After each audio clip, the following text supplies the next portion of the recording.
Bienvenidos a este espacio de tiempo con Dios. Un tiempo para oración, para reflexionar, un tiempo para que coloquemos todo en la presencia de nuestro Dios y obviamente le demos gracias.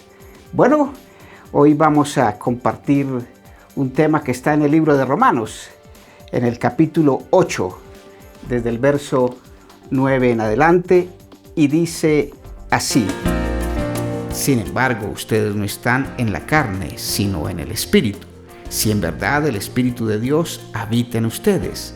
Pero si alguien no tiene el Espíritu de Cristo, el tal no es de él. Y si Cristo está en ustedes, aunque el cuerpo esté muerto a causa del pecado, sin embargo, el Espíritu está vivo a causa de la justicia. Pero si el Espíritu de aquel que resucitó a Jesús de entre los muertos habita en ustedes, el mismo Espíritu que resucitó a Cristo Jesús de entre los muertos también dará vida a sus cuerpos mortales por medio de su Espíritu que habita en ustedes. Así que, hermanos, somos deudores, no a la carne, para vivir conforme a la carne. Porque si ustedes viven conforme a la carne, habrán de morir. Pero si por el Espíritu hacen morir las obras de la carne, vivirán. Porque todos los que son guiados por el Espíritu de Dios, los tales son hijos de Dios. Pues ustedes no han recibido un espíritu de esclavitud para volver otra vez al temor, sino que habéis recibido un espíritu de adopción como hijos, por el cual clamamos: Abba, Padre. El Espíritu mismo da testimonio a nuestro espíritu de que somos hijos de Dios. Y si somos hijos, somos también herederos de Dios y coherederos con Cristo, si en verdad padecemos con Él, a fin de que también seamos glorificados con Él. Aquí podemos entender que las cosas de Dios son espirituales, porque aquí el apóstol Pablo nos habla acerca de hacer morir las obras de la carne. Y es lo que debemos hacer continuamente, porque como seres humanos, nuestro cuerpo continuamente, nuestra humanidad está llena de pecado. Y es comprender que el pecado es esa pequeña línea delgada que nos aparta de nuestro Dios. Es que comprendamos esa parte, que debemos concentrar o colocar mejor la mirada en Jesús. Dice en el verso 9: Sin embargo, ustedes no están en la carne, sino en el Espíritu, si en verdad el Espíritu de Dios habita en ustedes. Pero si alguno no tiene el Espíritu de Cristo, el tal no es de él. O sea que es necesario que el Espíritu de Dios esté en nuestra vida. Es importantísimo. A veces la gente le da más importancia a otras cosas que al mismo Espíritu. Pero aquí el apóstol Pablo nos está llevando a tener una relación con el Espíritu de Dios. Es que entendamos que el Espíritu Santo es importante en la vida del creyente. Si ustedes recuerdan, cuando Jesús estaba prácticamente despidiéndose y les dijo a los apóstoles que era necesario que Él se fuera, y los apóstoles estaban un poco preocupados porque ¿y ahora qué hacemos? ¿Ahora qué será de nosotros? Y Él les dijo: no se preocupen, que yo les envío el Espíritu, el Consolador, el Espíritu de verdad. Y claro, el Señor Jesús se estaba refiriendo al Espíritu Santo. Y dice que si no tenemos el Espíritu de Cristo, nuestras palabras que decimos yo creo en Jesús, son prácticamente en vano, porque dice que el tal no es de Él. O sea que hay que creerle al Señor en todas sus áreas. ¿Y qué dice en el verso 10? Dice: y si Cristo está en ustedes, aunque el cuerpo esté muerto a causa del pecado, dice, sin embargo, el Espíritu está vivo a causa de la justicia. ¡Wow! O sea que podemos estar vivos pero muertos.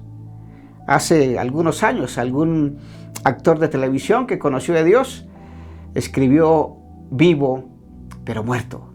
Él se refería a que sí, que él estaba vivo, que él caminaba, que él andaba, pero que estaba muerto por causa de los delitos, del pecado. Y es entender que debemos sentirnos así cuando estamos pasando por ese lastre del pecado y hacer que Jesús o su Espíritu irradie en nuestra vida. En el verso 11 dice: pero si el Espíritu de aquel que resucitó a Jesús de entre los muertos habita en ustedes, el mismo que resucitó a Cristo Jesús de entre los muertos también dará vida a sus cuerpos mortales por medio de su Espíritu que habita en ustedes. O sea que si estamos pasando por un mal rato, si estamos sintiéndonos mal, el Espíritu de Dios se encarga de darnos vida.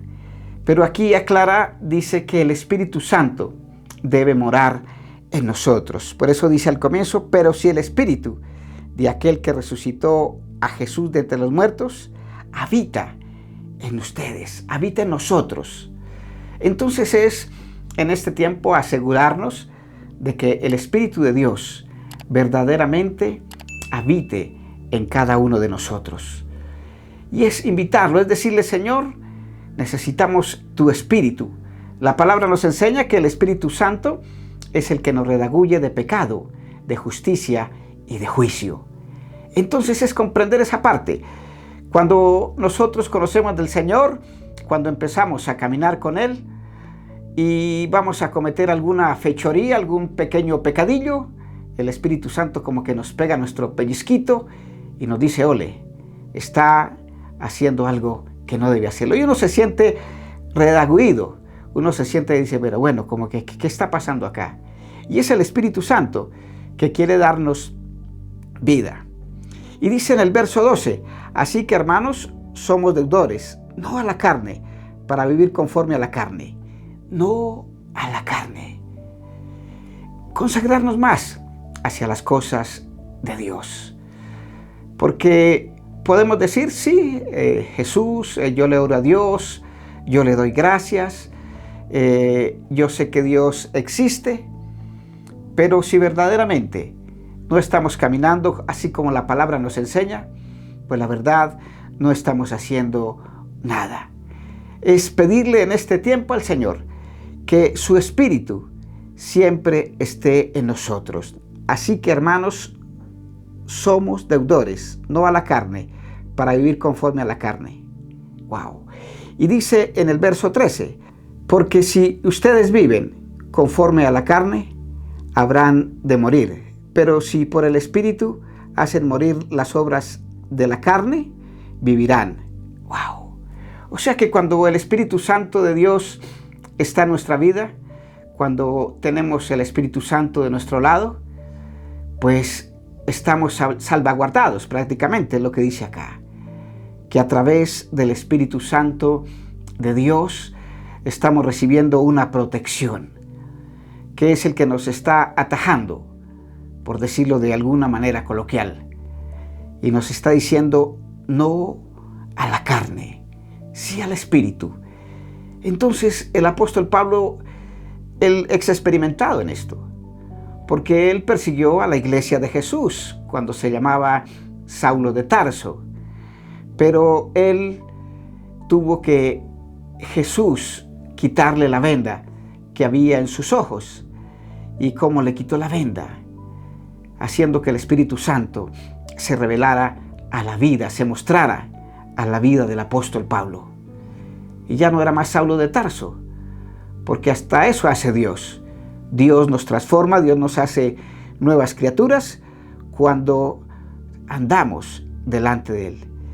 Dice en el 15, verso 15, dice: pues ustedes no han recibido un espíritu de esclavitud para volver otra vez al temor, sino que han recibido un espíritu de adopción como hijos, por el cual clamamos: Abba, Padre.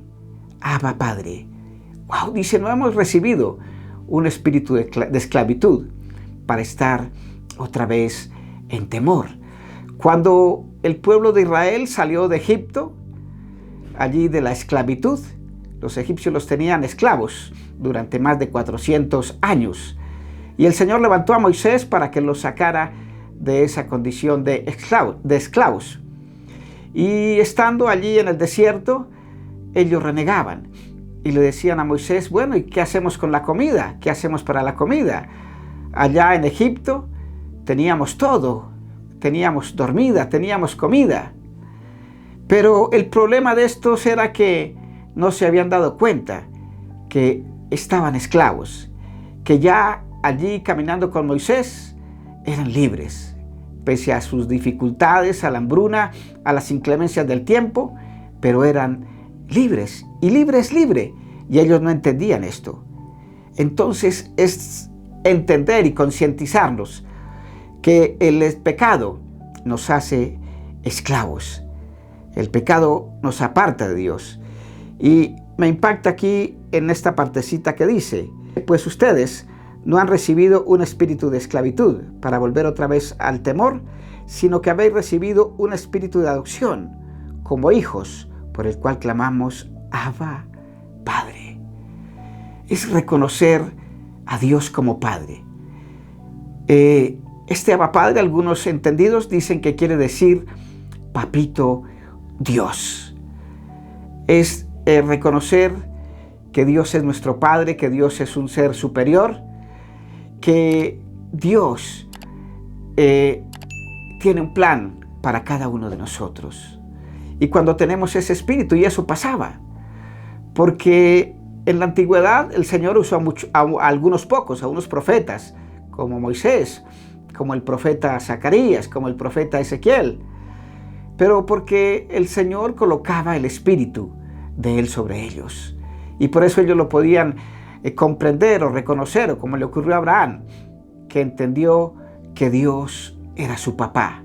Y es que entendamos en este tiempo que ese Abba Padre es Dios nuestro proveedor, es Dios nuestro hacedor, es Dios el que nos guía y el que nos lleva por ese camino hacia la excelencia, ese camino hacia la libertad. El Espíritu de Dios nos liberta y por eso podemos llamar a Dios Padre. Si a usted se le dificulta llamar a Dios Padre es porque posiblemente el Espíritu Santo no esté ahí en su vida. Entonces es para que hoy le pidas al Señor que su Espíritu sea manifestado en tu vida, en la vida de cada uno de nosotros, en la vida de nuestras familias, y Dios se va a encargar. El Espíritu mismo da testimonio a nuestro espíritu de que somos hijos de Dios. Le ocurrió a Moisés, le ocurrió a muchos patriarcas cuando tuvieron la manifestación del Espíritu Santo.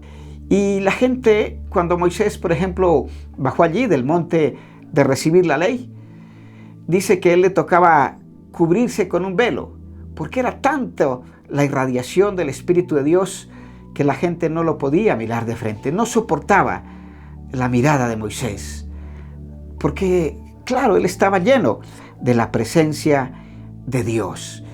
En el verso 17 dice, si somos hijos, somos también herederos de Dios y coherederos con Cristo. Dice, si en verdad padecemos con Él, a fin de que también seamos glorificados con Él. Cuando uno generalmente se vuelve a Dios, la gente lo señala, la gente lo acusa, la gente le dice cualquier cantidad de sandeces, de apodos y de muchas cosas. Y esa es como la prueba de fuego para demostrar que verdaderamente somos creyentes, somos hijos de Dios, porque aquí en el verso anterior veíamos que prácticamente cuando el Espíritu está en nosotros, somos adoptados como hijos de Dios. Entonces es tener en cuenta o tener presente la importancia del Espíritu Santo. Que hoy tú puedas decirle al Señor sin tapujos, sin ningún problema, Abba Padre, que no se le dificulte de ninguna manera reconocer a Dios como nuestro Padre. Es lo que necesitamos en estos tiempos, porque son tiempos difíciles. En lugar de que estemos renegando, de que estemos todo el tiempo lloriqueando, es entender que hay un Padre que está allí en los cielos, que atiende a nuestro llamado. Abba Padre, Papito Dios.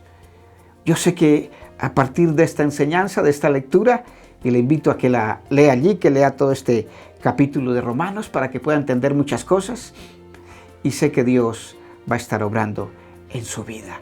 Padre, te damos gracias por esta tu preciosa palabra y te pedimos, Señor, que la mano tuya esté sobre cada persona que está allí del otro lado. Señor, mira cuántas personas están allí en clínicas, en hospitales, han sido operadas de diferentes enfermedades, de diferentes virus, de diferentes bacterias. Hoy, Padre, te pedimos, Señor, que seas tú obrando allí en la vida de cada persona. Que la mano tuya, que la misericordia y que la gracia tuya esté sobre cada persona, Señor. Mira, Padre, que te lo pedimos en el nombre de Jesús. Y no solamente por la enfermedad. Señor, hay personas que están pasando por momentos difíciles de depresión. Padre precioso, y yo sé que tú obras. De pronto hay personas que están necesitadas de trabajo, Señor. Pero sabemos, Señor, que tú eres el que tiene la llave de David.